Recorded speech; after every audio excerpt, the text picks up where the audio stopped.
recording now. Okay. Yes, I'm recording. Oops, no, just kidding. I have been asked for this recipe before, so I'm finally giving it up. My recipe for chocolate fudge. It's actually fairly simple, but you do have to be patient with it. I like using this silicone pan because it just makes it really easy to get out. And the only thing I can use this pan anymore for is fudge because it got torn. And luckily, it doesn't matter with fudge, but other stuff will run out of it. So we're gonna start with 3 cups of sugar. It's fudge, y'all. It's basically flavored sugar, okay? So 3 cups of sugar and a teaspoon of salt are what I have in here. I'm gonna add a 1.5 cups of milk, and then I'm gonna put this on the stove and let it cook to the softball stage.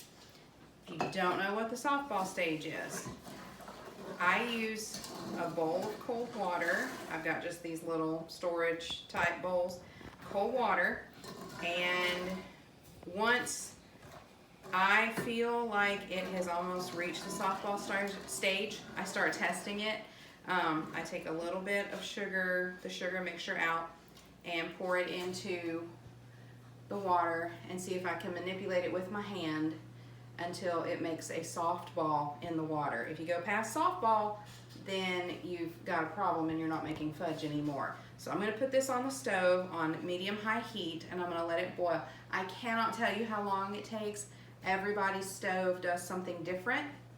And so I have been making this fudge so long, literally since I was a teenager, that I can tell by the smell and the color. It changes color slightly, becomes a yellower version of sugar and milk blended together, if that makes sense. So I'm gonna put it on the stove and we'll come back when I'm testing it for the softball stage. So, see y'all in a bit. You ready? Go. Okay, so you probably can't see here because I didn't even turn the light on because I'm used to cooking with sunlight a lot. The color has slightly changed. I'm going to take just a little bit of this and pour it into this cold water. And you see how it just kind of clumps up in there? When I stick my fingers in and mess with it, it makes just this little soft ball. There we go. There's a soft ball in there. You can cook it just a tiny bit longer than this stage, but don't go much further because after this, see that little ball that formed? It will start getting to the hard ball and then you're starting to head towards taffies and stuff. So I'm gonna take this off of the burner and I'm gonna go over to the counter and add my last 3 ingredients. Stop.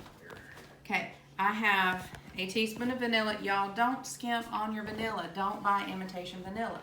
Buy the good stuff, pure vanilla extract. I think I just poured that in the dry side, but whatever. It always bubbles up when you actually put real vanilla in there, okay? That's a little bit of alcohol burning off. 1/4 cup of butter. Honestly, I use salted butter because I like it, and that little bit of salt actually just adds a hint more flavor pulling out the chocolate, okay? Now, the easiest way to do this, I have done it before where I use cocoa powder and you stir and you stir and you stir and you stir forever, but this makes my life so much easier and everybody loves my fudge. This is just a 12-ounce bag of semi-sweet chocolate chips. Do not use milk chocolate. You will ruin the flavor of your fudge, okay? Now here's the thing. You gotta stir it fast because when you get those chocolate chips in there, that sugar starts to set really quickly because you're changing the temperature and the viscosity really fast. So,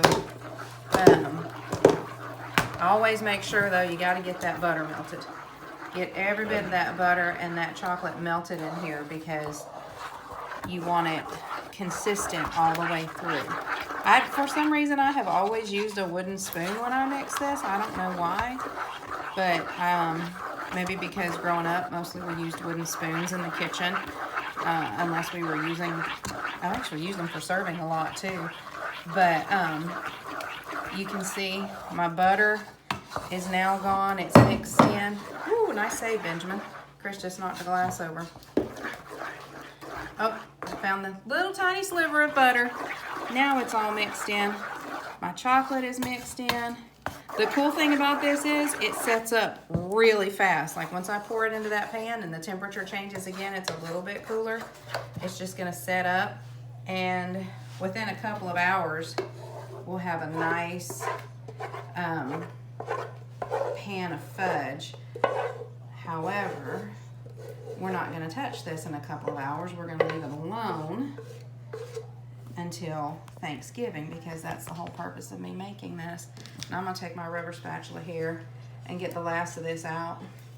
I cannot use a rubber spatula in a pan that I have made fudge in without thinking about my husband and the awful trick he pulled on my mother a couple of years ago, where he cleaned out the pan with a rubber spatula and made a long tube of fudge, convinced my mothers that one of the little doggies had, my mother, that one of the little doggies had done a naughty in the house, and then he took a bite of it right in front of her, and she about died.